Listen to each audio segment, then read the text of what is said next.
Little Red Riding Hood. Little Red Riding Hood was a little girl who loved everything red. She loved red apples, red noses, red shoes and red balloons. Once, when she was a tiny girl, her mummy made her a beautiful red hooded coat, and she wore it all day long. She wore it so much that it got very ripped and dirty, so her mummy made her a new one. Sadly, after a while, this one too had seen better days, so she made another one, and another, and another, and another. Over the years, her mummy made lots of new coats for her as she grew up. She liked her latest one the best. It had plenty of pockets for her collections of things, and even had a favourite place for her beloved camera. Little Red Riding Hood loved taking pictures. One day, her mum asked if she could take a walk up to Grandma's house and drop off some biscuits that she'd made for her. Grandma didn't have many teeth, so she had to have special biscuits that were squishy like grapes. Little Red Riding Hood thought they tasted strange, but she was always happy to hang out at Granny's house and hear her stories, so she said yes. Whatever you do, stay on the path. Don't talk to strangers and text me once you're there. Little Red Riding Hood said, OK, and off she went, putting the biscuits safely in her cloak. Mum always told her to stay on the path because Little Red Riding Hood liked to wander around looking at things and taking pictures of them. But not today, she told herself, and off she went, ready to see Granny and give her a big cuddle. The problem with their road is that fun things were always happening. Over on the left, little Timmy was falling off his bike. Little Red Riding Hood went to get her camera out. No, I've got to get these biscuits to Granny. Over on the right, a giant seagull was wrestling an ice cream off a dog. Whoa! Oh, no. Off to Granny's! But it seemed there was just too much fun to be had on the way, and soon Little Red Riding Hood had wandered off the path to look at a massive caterpillar that was doing a crazy dance. He was really going for it, jumping from flower to flower, and she just couldn't stop looking. As she watched with delight, he took her further and further away from the path. She got her camera out and followed him, snapping away while he did his little jig. Just as she got really far away from the path, he disappeared into a hole. Plop! Little Red Riding Hood looked up, trying to see where she was. At first she was confused. Then she saw the smoke of Granny's chimney over behind the trees. Not so lost then. She set off walking towards the smoke. As she walked, she rustled the grass around her. What she didn't know was that a giant wolf with an enormous beard was having an afternoon snooze in the long grass. He liked the way the grass tickled his face as he lay in it. But a rustling sound was irritating him, disturbing his sleep and, frankly, making him a bit cross. He looked up, ready to give whoever it was a piece of his mind. But as he sat up, he saw a little girl swishing through the grass. His tummy grumbled. Pickings were scarce round here, and a little girl would make a nice filling meal for him. Sizing her up, he thought that yes, with some ketchup, the kind he always kept in his pocket, he could make this work.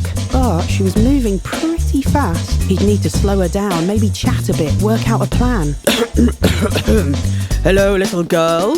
Where are you rushing off to in such a hurry? Little Red Riding Hood had been warned all about stranger danger, so she just kept her head down and kept moving forward. The wolf realised that he recognised the girl. Her granny lived in the cabin on the other side of the trees. She was definitely heading that way. So he decided to follow her all the way to the cabin. He slunk from tree to tree, hiding from her as she passed him by. Watching her walk towards Granny's, a plan started to form in his big wolfy brain. If I can get there before her, I can gobble up Granny and the little girl. 2 meals in one. Who's that? I can hear you know. To Granny's house. So the wolf hid until he couldn't see the girl anymore, then started running around the trees, avoiding Little Red Riding Hood, but still heading towards the cabin. As he reached the door, he stretched out a long, hairy hand and tried the doorknob. Is that you, Red? Come in. I left it open for you. The wolf slowly opened the door and crept into the room. It was very dark in there. The lights were dimmed and Granny was sat on her chair watching her shows. She switched it off and turned towards the door. My, Red, you've really grown. It must be all the broccoli you've been eating. Before the words were even out of her mouth, the wolf pounced, eating Granny whole. She tried her best to get out of his mouth, popping her arm out here, trying to poke her head out through his teeth, but he kept stuffing her back in. Finally, once she'd settled down, he took a look round the cabin. He spotted a dressing gown and a woolly hat hung up on one of the doors. He put these on, checking himself out in the mirror. He liked what he saw. Suddenly he heard footsteps, so jumped into bed and pulled the covers up around his hairy face. Granny, I'm here with your biscuits. Sorry I'm a bit late. There was this really funny caterpillar. Granny, are you okay? Oh, yes, dear. I just got into bed to warm up my cockles a bit. Come closer. The bedroom was dimly lit, but even in the shadows, Little Red Riding Hood could see that something wasn't right with Granny. She was huge, and she maybe had too many biscuits. Granny, what big shoulders you have. Oh, thank you, dear. Granny's been working out. Little Red Riding Hood crept closer to the bed. Something really wasn't right here, but what was it? Granny, what a long, lustrous beard you have. I'd prefer if you didn't mention that. I'm a little self-conscious. Granny, why are you wearing a woolly hat? It's July. I've become a hipster, sweetheart. And Granny, why do you have teeth? Falsies, sweetheart, falsies. Also, these are to eat you with. And with that, the wolf leapt out of bed and ran towards Little Red Riding Hood. But she hadn't been fooled by his silly disguise and grabbed her camera. Pointing it towards his face, she took a picture. Flash! It was so bright he was stunned. This gave Little Red Riding Hood enough time to reach into his mouth and pull out Granny, who, other than being a bit damp, had suffered no ill effects. Together they managed to corner the wolf using chairs and a broom. He cowered in the corner, looking a little bit sad and pathetic. You're a very naughty wolf, eating people like that. What do you have to say for yourself? I'm very sorry, but I was really hungry and I thought it would be an easy meal. Obviously, I was wrong. Can I go now and we'll forget all about it? If you promise not to eat anybody again. I promise. But I am still really hungry. Can I make you a burger? Yes, please. Can I have it with ketchup? They all nodded.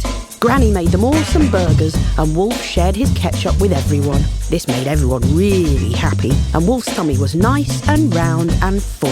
So if Wolf ever feels a bit peckish, he goes to Granny's house for burgers. She makes the best ones with just a little bit of squishy cheese on top. He only once tried to nibble on Granny's arm, and for that he got a very big telling off and had to sit on the naughty step and think about what he'd done.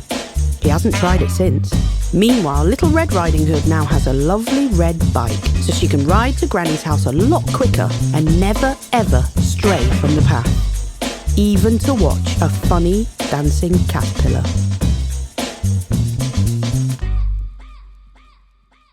Subscribe for JellyBug.